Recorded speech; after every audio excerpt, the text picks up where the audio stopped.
अक्टूबर नवंबर में 3 चरणों में विधानसभा चुनाव है। महागठबंधन में शुक्रवार को सहयोगी पार्टियों के बीच सीट बंटवारे को लेकर अंतिम मुहर लगाई गई तो एनडीए में भी आनन फानन में सीटों का बंटवारा तय हो गया। सूत्रों की माने तो जेडीयू और बीजेपी आधी सीटों पर चुनाव लड़ेंगी। विधानसभा की 243 सीट में जेडीयू 119 और बीजेपी 119 सीट पर अपने प्रत्याशी उतारेगी। बाकी बची 5 सीटें जीतन राम मांझी की हम के लिए छोड़ी गई है। शनिवार रात तक चली इस बैठक में भाजपा और जेडीयू ने इसी फॉर्मूले पर अपनी सहमति बनाई। लोजपा को इससे बाहर रखा गया है क्योंकि एनडीए की सहयोगी लोक जनशक्ति पार्टी ने अलग राह पकड़ने का ऐलान कर दिया है। एलजेपी के राष्ट्रीय अध्यक्ष चिराग पासवान की अध्यक्षता में रविवार को एलजेपी संसदीय दल की बैठक में अकेले दम पर चुनाव लड़ने का फैसला हुआ। हालांकि पार्टी ने बीजेपी उम्मीदवारों का समर्थन करने का ऐलान किया है, जिसके बाद एनडीए में सीट बंटवारे में लगातार भाजपा बराबर सीटों के लिए अड़ी रही, जिसका फायदा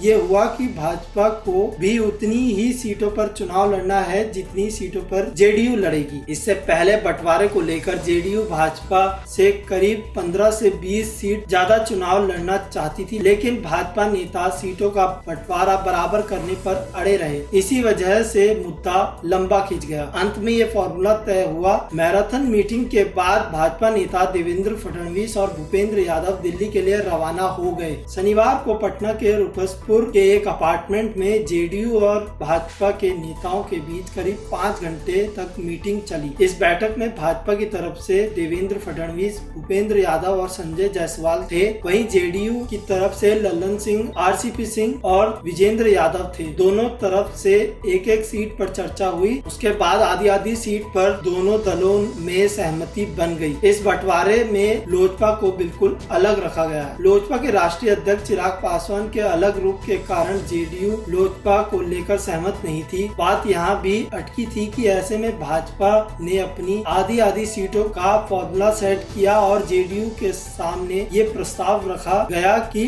लोकसभा की तर्ज पर ही विधानसभा सीटों पर चुनाव लड़ा जाए, जिसे अंत में जेडीयू ने माना और एक सीट पर चर्चा करके इस पर सहमति दी। इससे पहले लोकसभा चुनाव में बिहार की कुल 40 लोकसभा सीटों पर भाजपा और जेडीयू 17 सीटों पर चुनाव लड़ी थी और 6 सीट लोजपा को मिली थी। तब बीजेपी और जेडीयू के बीच 50-50 का फॉर्मूला तय हुआ था। बता दें कि बिहार में 3 चरण में विधानसभा चुनाव हो रहे हैं। पहले चरण की वोटिंग 28 अक्टूबर, दूसरे चरण की 3 नवंबर और तीसरे चरण की 7 नवंबर को वोटिंग होगी। नतीजे 10 नवंबर को आएंगे। चुनाव की पूरी प्रक्रिया 12 नवंबर तक पूरी कर ली जाएगी। दिवाली और छठ के बीच सरकार का गठन हो जाएगा।